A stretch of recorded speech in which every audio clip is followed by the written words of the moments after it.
রমজানের আগে একটি বিশ্বাসযোগ্য নির্বাচন হবে বলছেন প্রধান উপদেষ্টা। জানাবো, আওয়ামী লীগ ছাড়াও অন্তর্ভুক্তিমূলক নির্বাচন সম্ভব, প্রমাণ ডাকসু, বলছেন ব্যারিস্টার আসাদুজ্জামান ফুয়াদ। জানাবো, পিআর পদ্ধতিতে ফ্যাসিস্ট তৈরির সুযোগ থাকে না, বলছেন রেজাউল করিম। এইদিকে জীবন দেব তবুও ৭১ ও ২৪ রাজাকারদের হতে দেব না, বলছেন ইশরাক। এবং সর্বশেষ জানাবো, ইউরোপের প্রতিনিধিরা পিআরের কথা সহজেই বুঝতে পেরেছেন, বলছেন তাহের।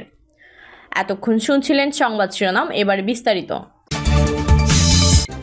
রমজানের আগে একটি বিশ্বাসযোগ্য নির্বাচন হবে বলছেন প্রধান উপদেষ্টা। অন্তর্বর্তী সরকারের প্রধান উপদেষ্টা ডক্টর মোহাম্মদ ইউনূস বলেছেন, আগামী বছরের ফেব্রুয়ারি মাসে রমজানের আগেই দেশে ত্রয়োদশ নির্বাচন অনুষ্ঠিত হবে। সরকার বিশ্বাসযোগ্য নির্বাচন আয়োজনের জন্য অঙ্গীকারবদ্ধ। বাসুস জানিয়েছে, ডক্টর ইউনূস জর্জিয়াভাকে জানান, অন্তর্বর্তীকালীন সরকার সময়মতো ও বিশ্বাসযোগ্য নির্বাচন আয়োজনের জন্য অঙ্গীকারবদ্ধ। আগামী ফেব্রুয়ারিতে পবিত্র রমজানের পূর্বেই নির্বাচন অনুষ্ঠিত হবে। নির্বাচনের পর তিনি তার পূর্ববর্তী কাজে ফিরে যাবেন। বাসুসের প্রতিবেদন জানিয়েছে, আইএমএফের ব্যবস্থাপনা পরিচালক মোহাম্মদ ইউনূসের নেতৃত্বের ভূয়সী প্রশংসা করেছেন। তিনি বলেছেন, অধ্যাপক ইউনূস দায়িত্ব গ্রহণের পর বাংলাদেশের অর্থনীতি উল্লেখযোগ্যভাবে ঘুরে দাঁড়িয়েছে এবং এই কৃতিত্ব তার নিজেরই। অধ্যাপক ইউনূস জানান, তার সরকার এরই মধ্যে ব্যাংকিং খাত পুনর্গঠন এবং রাজস্ব সংগ্রহ জোরদারের জন্য বিভিন্ন পদক্ষেপ গ্রহণ করেছে। তিনি বলেন, আমরা এক বিধ্বস্ত ও সম্পূর্ণ ভেঙে পড়া অর্থনীতির উত্তরাধিকার সূত্রে পেয়েছি। কিছু ব্যক্তি আক্ষরিক অর্থে ব্যাগ ভর্তি টাকা ব্যাংক থেকে নিয়ে পালিয়ে গেছে। অর্থনীতির সংকটকালীন পরিস্থিতি স্মরণ করে আইএমএফ প্রধান বলেন, আপনার অর্জন আমাকে মুগ্ধ করেছে। অল্প সময়ে আপনি অনেক কিছু করেছেন। যখন অবনতির ঝুঁকি অত্যন্ত বেশি ছিল তখন আপনি দেশের দায়িত্ব নিয়েছেন। আপনি সঠিক সময়ে সঠিক ব্যক্তি। তিনি নিউ ইয়র্কে গত বছরের জাতিসংঘ সাধারণ পরিষদের সময় জর্জিয়েভের সঙ্গে প্রথম সাক্ষাৎকারের কথা স্মরণ করেন এবং বলেন, সেই সাক্ষাৎ বাংলাদেশের অর্থনৈতিক পুনরুদ্ধারের পথে গুরুত্বপূর্ণ ভূমিকা রেখেছিল।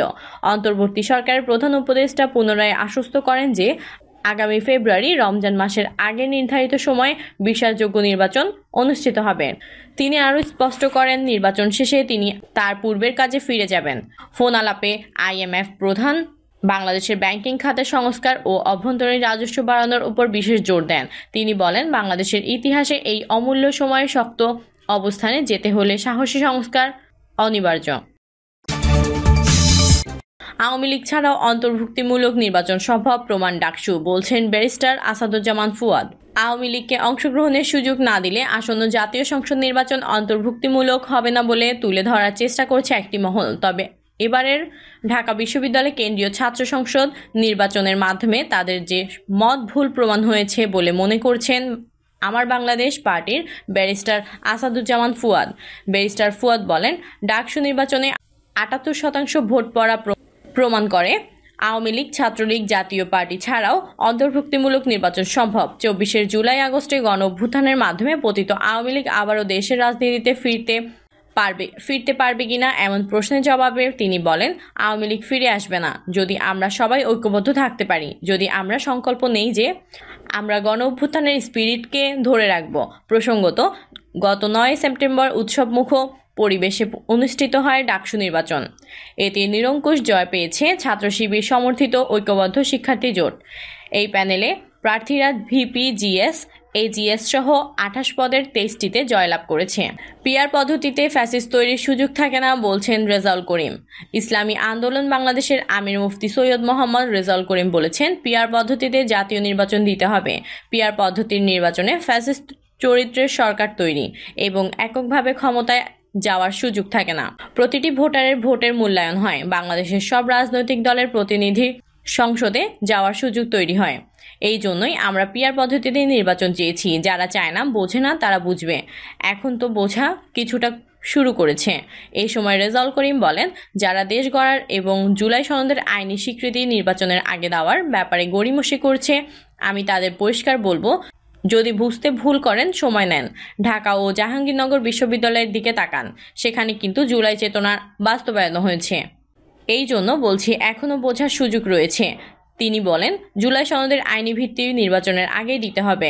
পিলখানা হত্যাকাণ্ড ও শাপলা চত্বর হত্যাকাণ্ডের বিচারকেও জুলাই সনদে অন্তর্ভুক্তি করার দাবি জানান তিনি।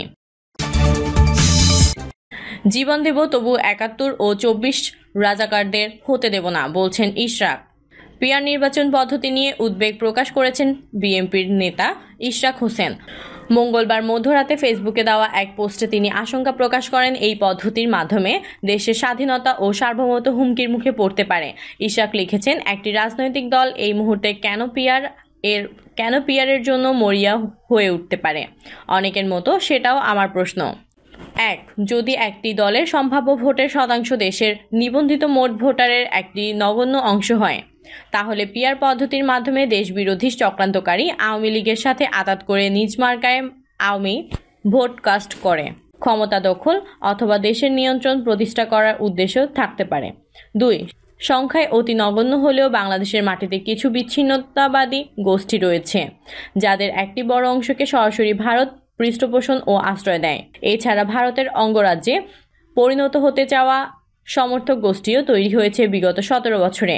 এরা যদি পিআর সিস্টেম ব্যবহার করে সংসদে দাঁড়িয়ে বাংলাদেশের যে কোনো অংশ আলাদা হয়ে যাওয়ার কথা বলে, তাহলে সেটা কিভাবে ঠেকানো যাবে? তিনি আরও লিখেছেন, এখন প্রথম ও দ্বিতীয় দুটি কারণেই বাংলাদেশের স্বাধীনতা ও সার্বভৌমত্ব বিলীন হয়ে যাওয়ার আশঙ্কা রয়েছে।